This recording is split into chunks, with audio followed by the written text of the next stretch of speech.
fundamentos do budismo, está nos textos sagrados do hinduísmo. Aparece nos ensinamentos cristãos sobre a não acumulação de bens. Nos dias de hoje virou moda, está nas letras de música e em textos de autoajuda na internet. Estamos falando do desapego. Sabia que esse sentimento tem forte influência na sua saúde psicológica? Esse é o tema do programa de hoje.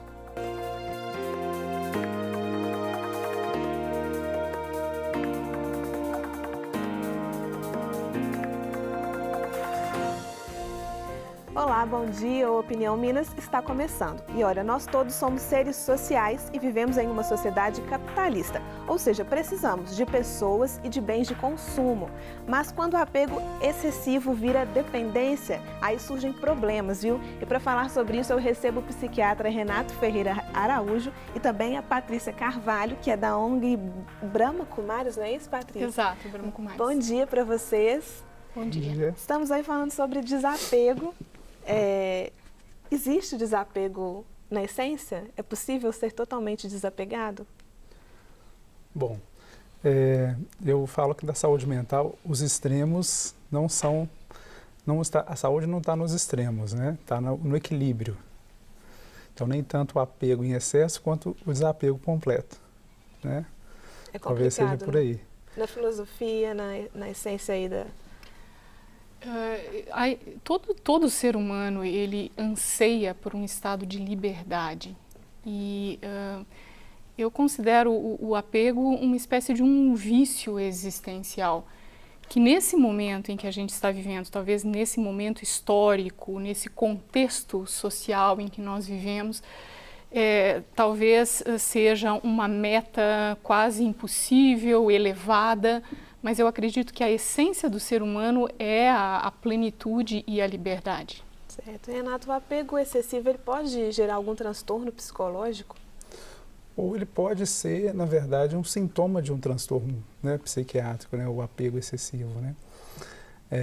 Na verdade, a gente tem alguns exemplos, né, dos acumuladores, né, por exemplo, de alguns objetos, ou então, por exemplo, no caso, um exemplo também seria o ciúmes patológico, né? Você quase transformar uma outra pessoa, um parceiro, num objeto, né? Que se transforma seu, posse, né? De né? posse, né? Então, às vezes, quando tem muito apego, pode sinalizar que tem alguma coisa indo mal aí na saúde mental. Sem dúvida, sem dúvida. Você mencionou os acumuladores. Quem são essas pessoas? Qual que é o transtorno de acumulação? Pode ser diversos tipos, né? A pessoa pode acumular desde lixo, né? Por exemplo, né? O colecionismo, e aí depende de cada, muito individual, né? Então é muito individual, né? Mas tem os acumuladores, inclusive, até de lixo. Então, às vezes você entra na casa de uma pessoa, você não consegue nem entrar na casa das pessoas, né? De tanto que elas acumulam, né? Aí são transtornos mentais mesmo. Uhum. E o que essa pessoa fala com relação a isso? Qual que é o comportamento dela clínico? Ela não desapega daquilo por quê? Existem explicações? Existem algumas explicações biológicas, né, do ponto de vista cerebrais, né, e algumas doenças, como doenças psicóticas também, onde que a gente observa bem. Então, o psiquiatra, por exemplo, fazendo uma anamnese, um exame clínico, ele consegue detectar o problema, o transtorno em si. Patrícia, historicamente, o apego é um problema para o ser humano? Sempre foi? Qual que é a história disso? Então, se a gente analisar em termos das filosofias orientais, a gente vai recair sobre essa possibilidade de que o ser humano ele começa a sua história num estado de plenitude. E a questão é que ao longo do tempo nós vamos perdendo a energia dessa plenitude. Quando a gente fala plenitude, a gente quer dizer pleno de paz, pleno de amor, pleno de felicidade, mas isso não como uma coisa, como um objeto, mas como um estado, como uma energia, não é? Um estado de espírito.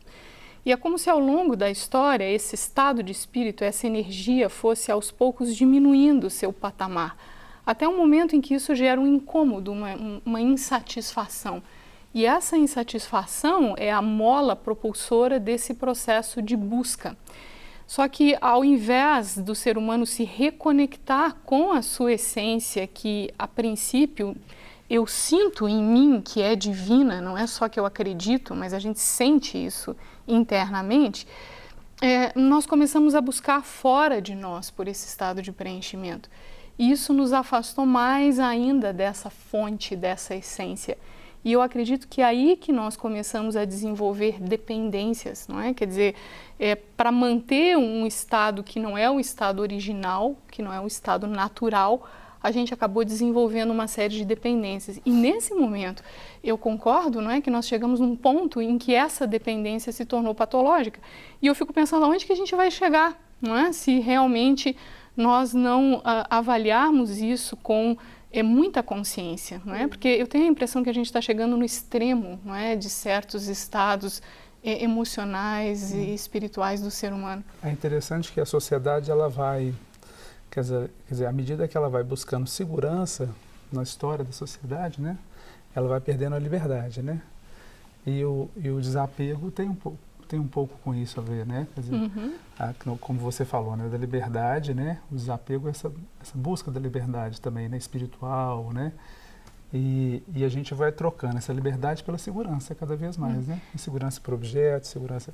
Mas é que é falsa, né? Quer dizer, falsa, é uma insegurança que gera mais insegurança. Então, na verdade, a pessoa que ela é apegada, ela tem a ideia de que ela possui algo, quando no fundo ela está possuída por algo, não é? E aparentemente, quer dizer, parece um paradoxo, não é? Mas de fato, quanto mais eu consigo desapegar, mais livre eu sou. E parece um tema às vezes muito filosófico, mas a gente vai condicionando o nosso bem-estar a coisas, né, e a situações, e a gente acaba empenhando a nossa vida, nosso dinheiro, nossa energia, toda nisso mesmo, né? A gente está numa era em que o bem-estar está sendo muito relacionado a coisas. O que você avalia, Renato? Sem dúvida, né? Eu acho que hoje a sociedade ela avalia as pessoas, a gente julga as pessoas pelo ter, né? Não pelo ser. Isso, a sociedade contemporânea, ela é cada vez mais dessa forma, né? E isso vai gerando vai corroendo as relações, né?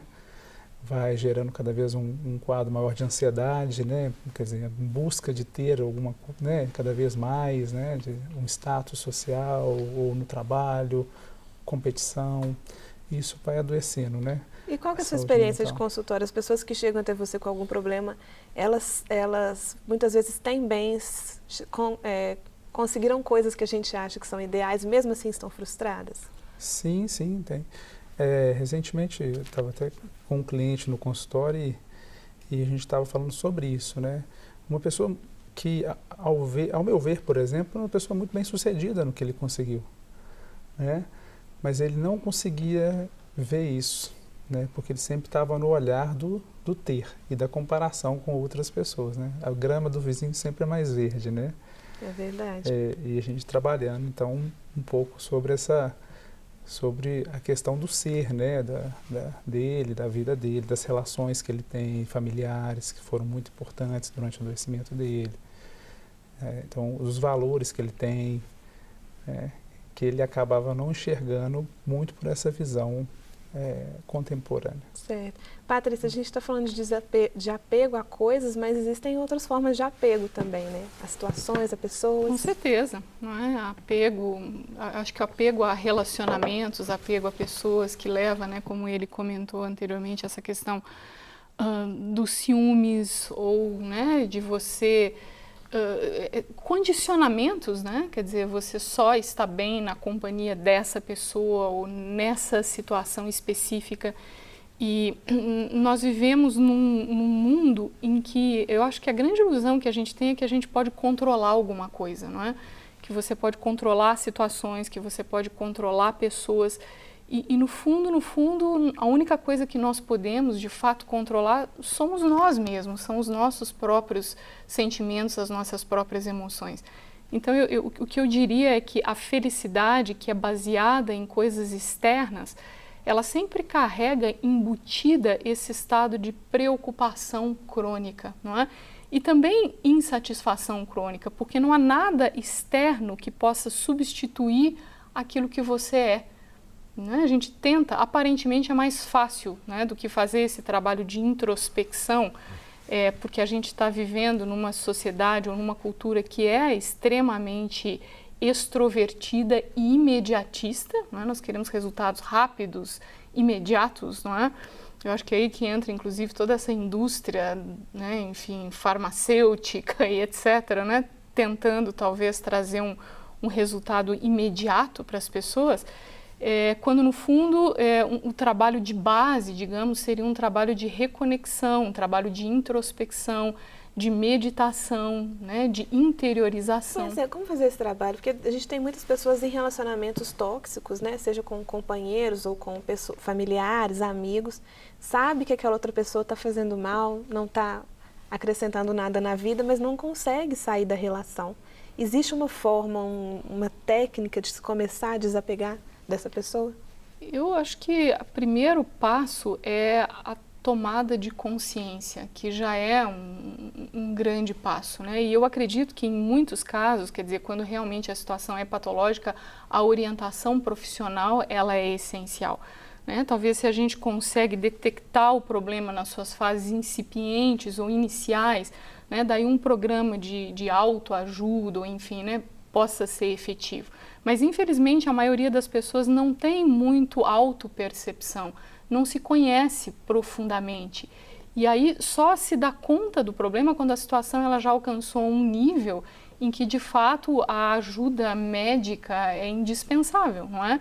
E aí um acompanhamento médico, um acompanhamento psicológico, mas eu acredito que também, não é? Talvez o doutor aqui do meu lado possa, enfim, falar com mais autoridade, mas em paralelo, não é? Um trabalho de interiorização é fundamental. Porque eu entendo essa reconexão com esse estado, a sua essência, não é? Esse estado de autopreenchimento, como alguma coisa fundamental para que você consiga efetivamente se libertar. Uhum. Renata, a gente já tem essa visão dentro da medicina, dentro da psicologia, sobre associação de um tratamento médico ou psiquiátrico com outras formas, com a meditação, por exemplo? Sim, claro.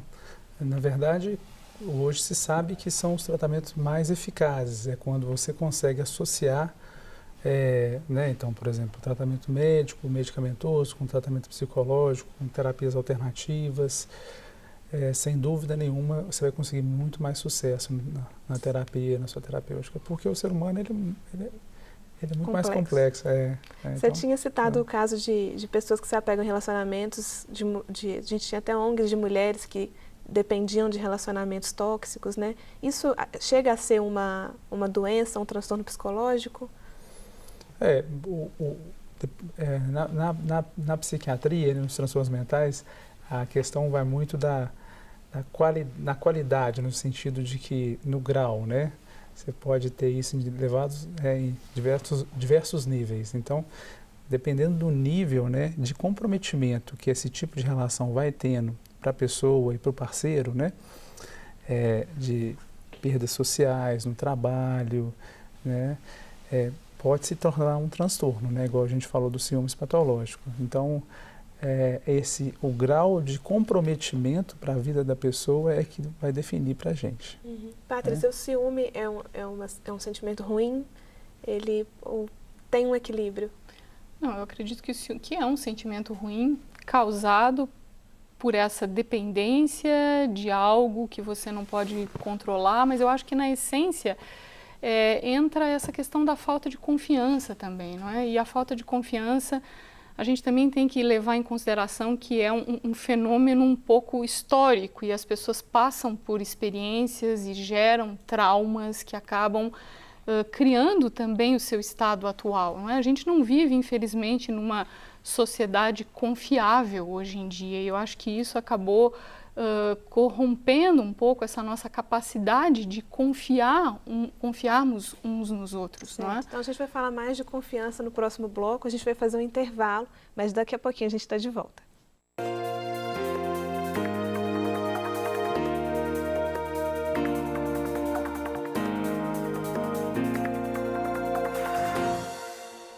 Oi, estamos de volta com Opinião Minas. Nosso tema hoje é o desapego. Renato, a gente estava falando sobre idealização de relações, né? A gente sempre vai idealizar uma relação, é possível não idealizar as relações? Qual que é essa relação aí? idealizar uma relação sempre vai ocorrer, né? Principalmente quando você está iniciando uma relação. A questão é o grau que você desconecta ela da realidade ou não, né?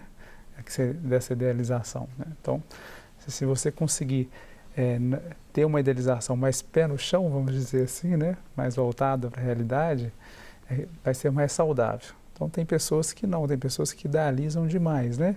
E que perdem o pé no chão, né? E aí acaba, às vezes, sofrendo demais ou criando um vínculo, né, muito grande, com dificuldade, inclusive, essa questão do apego e do desapego, né? Às vezes o apego não é nem com relação a outra pessoa, mas a projeção, o que se espera daquela outra pessoa, né? Exatamente. Ou até uma certa imagem que a gente cultiva de nós mesmos e que a gente quer que o outro reconheça em nós, né? Enfim, eu acho que esse terreno das relações é tão fértil, né, para a gente, enfim, entender. Eu vejo, por exemplo, que muitas vezes a gente tende a pensar que seria mais fácil se a gente, sei lá, estivesse sozinho, vivesse... Tem muita gente que procura, inclusive, né, se afastar do convívio social, mas eu vejo que, por um lado, não é, essa questão das relações é imprescindível para a autorrealização, porque é como se as outras pessoas e os relacionamentos, eles funcionassem como espelhos. E se nós tivermos a maturidade para podermos enxergar nesses espelhos aquilo que precisa ser transformado, isso é extremamente saudável. Mas como você falava, eu acho que às vezes essa idealização faz com que as pessoas se sintam no direito de julgar, de apontar os dedos, de criticar. E quando isso é excessivo, eu acho que também oprime, que gera, sei lá, um estado de sufocamento, não é? Em que a pessoa ela vai ter mais dificuldade de se verificar, porque ela está sendo desafiada o tempo todo nesse senso básico, que eu acho que é o senso de autoestima, não é? Uhum. Renata, existe um apego à própria imagem também? Isso pode ser um problema ao que eu quero ser, como eu me vejo sendo? Uhum. Você pode idealizar no outro, mas você também pode fazer um ideal do eu também extremamente, vamos dizer assim, distorcido até, né? Então, você pode, um apego à sua imagem corporal, né? Ou então ao que você gostaria de possuir ou de obter academicamente e gerar muita frustração nisso, né? A gente vê isso muito, por exemplo, nos transtornos alimentares, né? Por exemplo, na anorexia, né? Numa distorção da imagem corporal, né? Hoje em dia a gente tem muito essa questão da imagem, né? Esses apelos midiáticos aí pelo corpo magro, né, que se chama de perfeito, pelo relacionamento duradouro, isso tudo é nocivo, enfim, a sociedade também pressiona para que as pessoas caminhem para esse lado aí do apego? Ah, sim. Eu acho que o capitalismo pressiona para ir para esse lado do apego, né? Porque gera consumo, né? Então, acho que é uma questão muito da nossa contemporaneidade, né? O ser humano, ele se apega, né? E nessa cultura nossa, então, é o que isso favorece, né? Pois é, Patrícia, a gente está falando de tradições orientais, né? A gente tem exemplos de sociedades menos apegadas e quais são as experiências nessas sociedades? Acho que hoje em dia, infelizmente, a tendência, né, do mundo, se a gente olhar para, enfim, sociedades que costumavam ser desapegadas, como a indiana, por exemplo, a gente vê que a Índia hoje é um país que cresce uma média de 8% ao mês. Quer dizer, então, a tendência é que mesmo essas sociedades, elas também têm sucumbido, não é, a essa, enfim, ideia do capitalismo e do consumismo e tudo mais.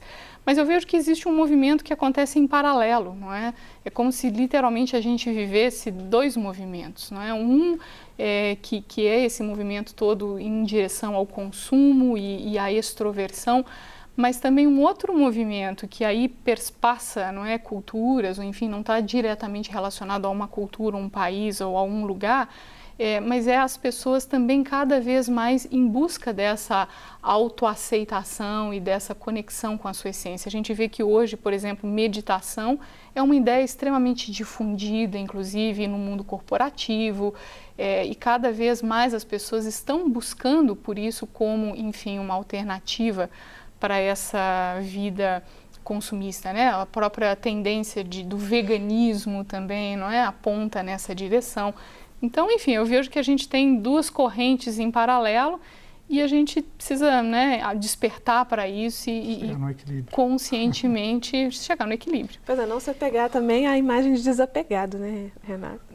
Também. Também pode ser um problema. Mas você sabe o que é interessante? Que essa questão do desapego, igual quando a Patrícia falou, não é desapegar de tudo, né? É desapegar daquilo que não é essencial, né, para a pessoa, né?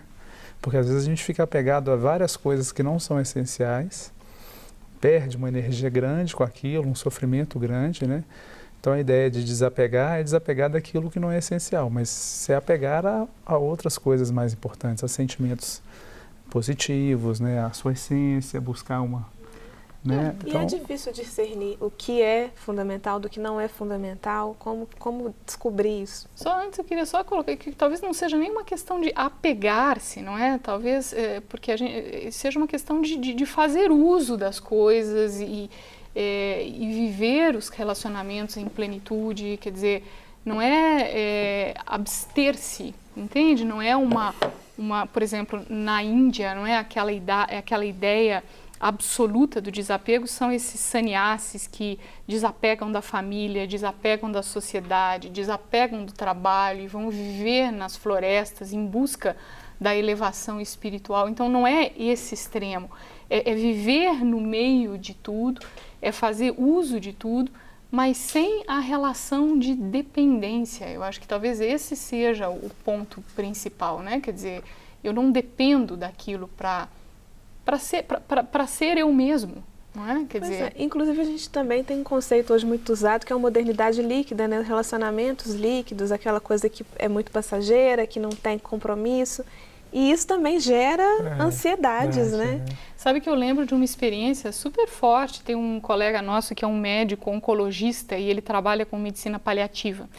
E ele escreveu um livro chamado Missão de Amor. E ele conta vários casos e uma pessoa que, devido a um processo de um câncer terminal, aos poucos foi perdendo todas as suas referências. Então, perdeu a referência da imagem, depois perdeu a referência do papel profissional, daí perdeu a referência até mesmo da forma como ela lidava com o seu papel familiar, né, como mãe, como esposa, teve que receber ajuda, então se colocou numa outra posição e foi extremamente libertadora a história dessa mulher, porque no final ela terminou descobrindo aquilo que ela era e foi a única coisa que ela não perdeu. Então existe algo em nós que nada pode nos tirar. E nós não precisamos passar por um processo de uma doença terminal para podermos nos reconectar com isso, entende?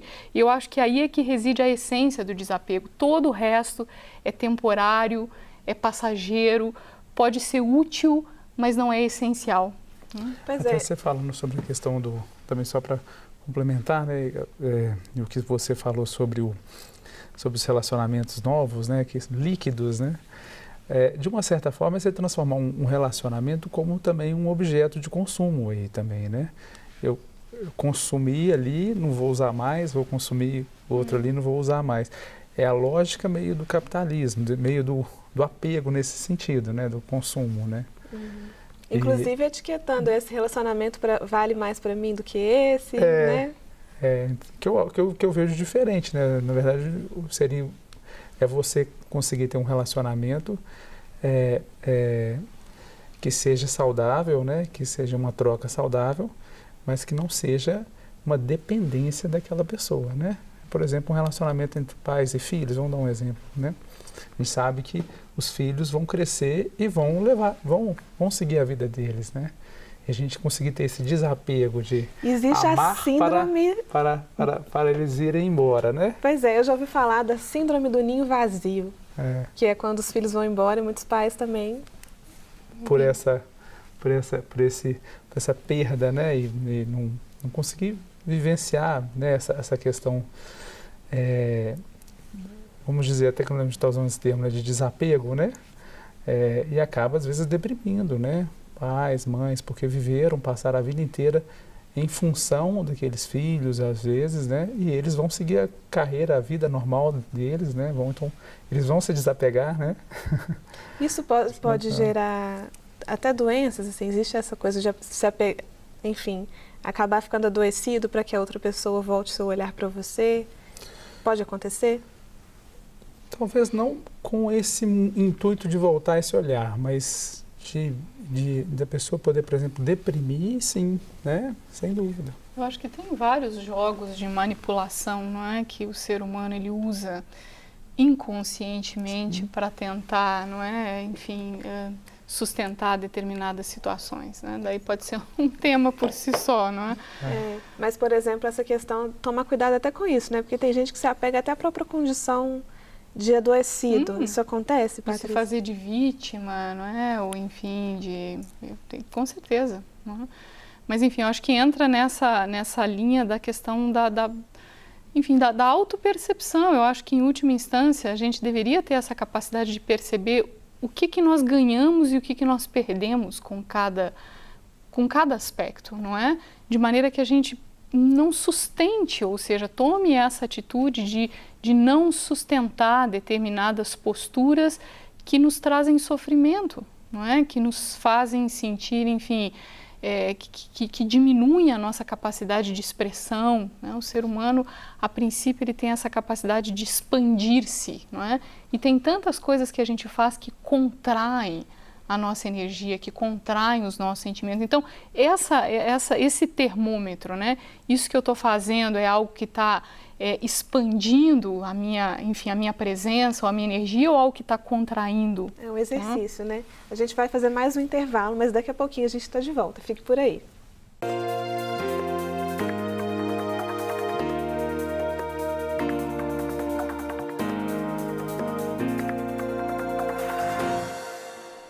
Oi, estamos de volta com Opinião Minas. Hoje estamos falando sobre desapego. A gente está falando aqui de toda a questão de apego, de que é importante desapegar, mas existem técnicas, existem caminhos aí na psicologia, você citou meditação, quais são as possibilidades de começar esse processo?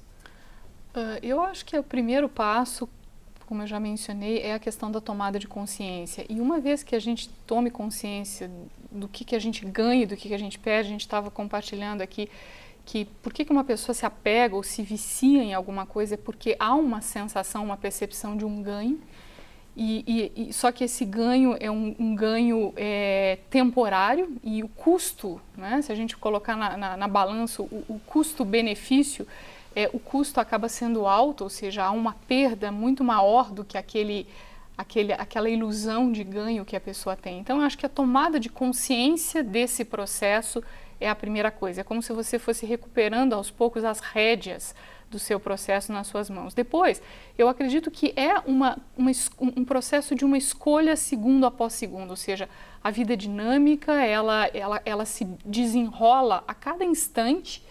E mesmo que eu tenha sucumbido no instante anterior, se nesse instante eu me dou conta e eu tomo uma atitude, uma decisão diferente, isso vai gerando uma nova história para mim, um novo hábito. Porque nós estamos escrevendo a nossa história a cada instante, a cada segundo. Então, acho que é libertador a gente pensar que a gente tem uma oportunidade a cada segundo. E eu acho a meditação fundamental, primeiro porque ela ajuda a nós nos percebermos com mais sutileza, é como se fosse um pente fino nessa questão da autopercepção, e segundo porque ela também nos dá uma opção, ou seja, né, muitas vezes as pessoas elas não saem daquele círculo vicioso porque elas não têm uma opção, elas não sabem como fazer, elas não sabem qual é a alternativa. Então a meditação ela nos dá uma alternativa positiva, outros elementos para a gente usar nas situações, e ela nos fortalece, ela nos dá uma força de vontade, uma força de espírito, porque às vezes o problema todo não passa de fraqueza, quer dizer, a gente não tem o poder, a força interna, e a gente acaba sucumbindo às influências do meio. Renato, existe um ponto... Claro. Desculpa, a gente deve algumas coisas também que você pode fazer no dia a dia e que muitas vezes a gente esquece disso, né? Então, por exemplo, reservar um momento do seu dia, ter a coragem de reservar um momento do seu dia para se dedicar à sua família ou uma atividade voluntariado, quer dizer, a dedicar ao coletivo, ao outro, é uma coisa que não é ligada ao consumo, né? Isso vai ajudando a pessoa no próprio autoconhecimento, em outros valores, né? Mudando a percepção do que... Porque o tempo todo a gente tem na mídia, né? No celular, né? Você é bombardeado pelo apego, né? Então, se você tiver... cultivar algum momento do seu dia, na semana, que você puder cultivar, ou através da meditação, por exemplo, né? Para fazer algo que... né, que nem eu falei assim, no voluntariado, da comunidade, que mude as suas relações sociais, que você perceba isso também, eu acho que é um caminho importante para ajudar nisso. Um trabalho cotidiano, né? É um trabalho cotidiano. E é possível sair a gente tem quase uma situação de vício quando a gente tem um apego, né? Como começar a sair disso? É preciso procurar um médico? A partir de quando é preciso procurar uma ajuda médica? A partir do momento em que há um sofrimento psíquico considerável, né? Quando aquilo começa a interferir no dia a dia da pessoa, nas relações pessoais, nas relações de trabalho. Aí é um momento de procurar um auxílio médico, psiquiátrico, psicológico. Quem está de fora consegue apontar que o outro está precisando dessa ajuda? Qual que é o papel de quem às vezes enxerga que tem um apego excessivo a algum aspecto da vida do outro? Quem está de fora, e, na verdade uma pessoa, um amigo, um familiar que percebe, né, deve apontar, deve conversar, deve falar. Muitas vezes as pessoas já até falam, né? E a pessoa que tem dificuldade de escutar, né, de ouvir, né? Mas essa ajuda é essencial. Falar e apontar, porque a pessoa realmente ela não consegue perceber muitas vezes esses relacionamentos. Você concorda, Patrícia, que é preciso fazer esse trabalho de ajudar quem você às vezes vê que está num problema? Eu concordo, mas eu acho também que é complexo, né? Porque, como eu disse anteriormente, eu acho que você pode fazer a sua parte em termos de falar com o outro até um certo ponto. E a partir de um certo ponto, eu acho que tem outras formas da gente ajudar também, não é? Porque, caso contrário, a gente pode também correr o risco de se tornar um pouco invasivo, não é? Em última instância, eu acho que às vezes se você falou e falar não fez efeito, eu acho que é importante talvez apoiar com a sua presença, inspirar, eu não sei, dar talvez para o outro um certo nível de segurança para que ele não se sinta ameaçado, porque eu acho que tem muito isso também, né? Às vezes se você fala e aponta, isso gera um nível de insegurança que acaba atrapalhando a outra pessoa de, inclusive, aceitar aquilo que você está dizendo. Então, eu acho que nada é preto no branco, tudo é complexo, né? É sutil, eu diria. Então, às vezes, talvez simplesmente... A palavra melhor é a sutileza, né?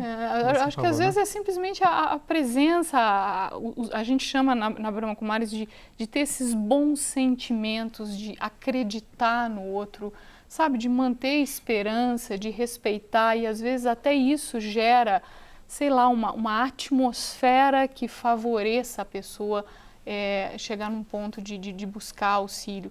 Porque e esse é o trabalho de vocês na ONG, Patrícia? Fala pra gente um pouquinho. O trabalho nosso, a gente tem uma série de cursos, de palestras, de seminários, de retiros de imersão, que todos eles têm a ver com essa questão da autopercepção, do autoconhecimento e a meditação como uma ferramenta de autotransformação.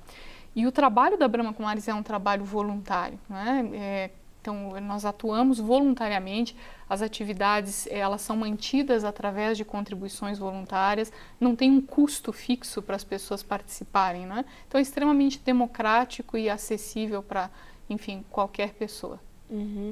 Quando a gente fala de apego, também a gente está falando de uma mudança que vem de dentro, vem de você mesmo, né? Como começar isso? Como dar o pontapé inicial aí nessa mudança? Eu acho que talvez se dando conta da sua insatisfação, não é?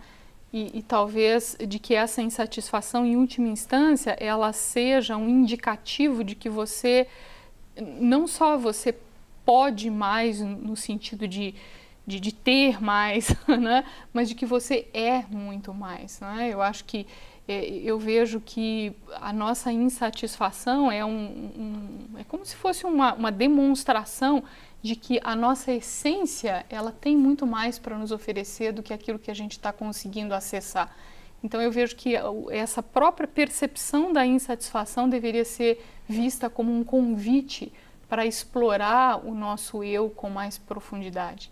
Renato, isso gera consequências na saúde também, né? Essa Sim, percepção. sim.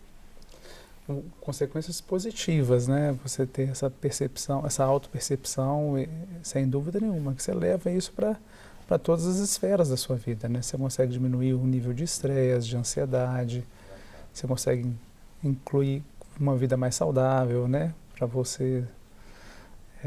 Então, é extremamente positivo. Tá certo. Gente, muito obrigada pela entrevista, foi ótimo. E obrigada a você aí de casa pela sua companhia. Até amanhã.